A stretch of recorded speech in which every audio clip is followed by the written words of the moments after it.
सम्मानित हमारे सदर साहब आली मौलाना खालिद साहब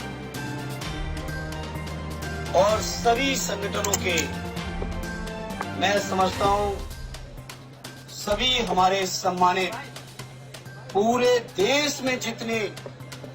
बड़े बड़े पर्सनालिटीज हैं जिनसे मिलने के लिए लोग व्याकुल रहते हैं, आज वो सभी साहिबान आज हमारे मंच पर हैं। सभी हमारे सम्मानित साहिबान आरडी अवधेश प्रसाद जी सहित, क्योंकि वो सीनियर बहुत है हम सबसे, सभी सम्मानित हमारे सांसदगण और इस कार्यक्रम में आए हुए देश के कोने कोने से पधारे हमारे सम्मानित साथियों, पत्रकार मित्रों, आज के इस मौके पर मैं अपने नेता आदरणीय अखिलेश यादव जी और अपनी पार्टी समाजवादी पार्टी की ओर से आप सभी को यकीन और विश्वास दिलाने आया हूं कि समाजवादी पार्टी आखिरी सांस तक इस बिल के खिलाफत में लड़ेगी। आपको यकीन और भरोसा और विश्वास दिलाना चाहता हूं। बिल के इंट्रोडक्शन से लेके जेपीसी से लेके जहां जहां तक ये बिल चला और जहां तक ये बिल जाएगा, चाहे संसद में दोबारा आए, चाहे न्यायालय तक जाना पड़े, हर स्तर पर समाजवादी पार्टी आपके हर फैसले के साथ मजबूती से खड़ी है साथियों। और आपको यकीन दिलाते हैं समाजवादी पार्टी को चाहे जितनी कुर्बानियां देनी पड़े, हमारे नेता भी अखिलेश यादव जी को चाहे जितनी भी झेलना पड़ेगा, लेकिन इस बिल को हम लोग अपना बस रहते कभी पास नहीं होने देंगे। ये हम आपको यकीन और भरोसा दिलाते हैं। आप सबकी दुआओं से और आप सबके मेहनत से समाजवादी पार्टी आज इस हैसियत में है, आपकी कृपा से, आपकी दुआओं से, कि संसद को चैन से नहीं चलने देगी। अगर संसद में जबरदस्ती बिल आएगा तो ये सरकार की नीयत से आप सब वाकिफ हो।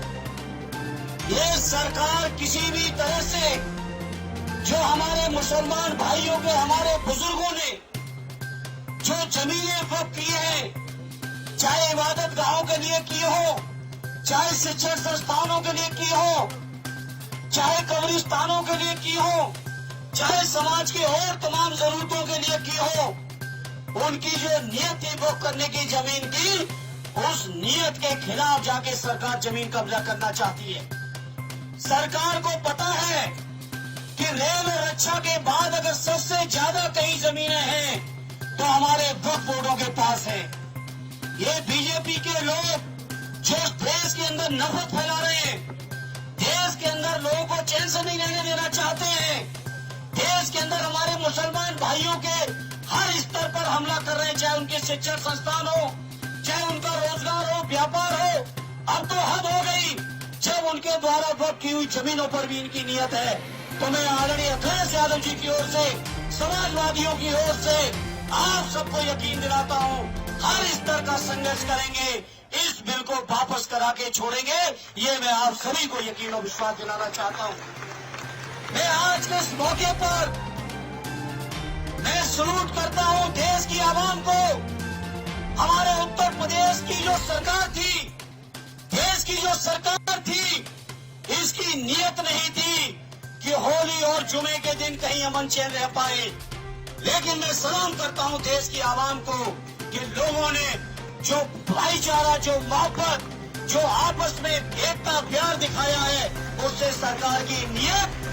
को पूरी तरह से धता बताते हुए ये साबित कर दिया। जिस तरह से हमारे बुजुर्गों ने देश को आजाद कराने में, देश के लिए गर्दन कटाने में कहीं कमी नहीं रखी, उसी तरह से हमारी आज की पीढ़ी देश में अमन और चैन रखने में अपने हर स्तर की कुर्बानी देकर भी प्यार और मोहब्बत को बढ़ाने का काम कर रही है। इसलिए आज इस मौके पर चूंकि बहुत सारे लोग आए हैं, हम ज्यादा समय नहीं लेंगे।